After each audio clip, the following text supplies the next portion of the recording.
We have completed the test and the results were found OK. Let us now disassemble the tester and fit the radiator cap back in the vehicle. Step 1. Unscrew the coupling on the hose adapter and detach the pump. Step 2. Unscrew the coupling from the other end of the hose adapter and detach the hose adapter. Caution: coolant may spill out from the radiator cap adapter. Step 3. Check for drop in coolant level in the reservoir. Step 4. Refer to the service manual and top up with an appropriate grade of coolant up to maximum level indicated.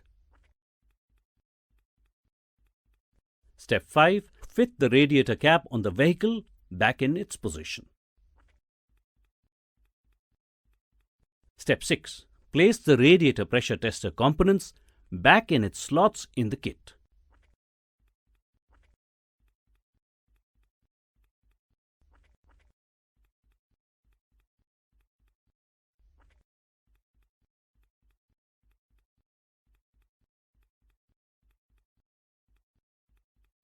Step 7. Start the engine and keep it running for 5 minutes. Step 8. Stop the engine and check for coolant level in the reservoir and top it up if required.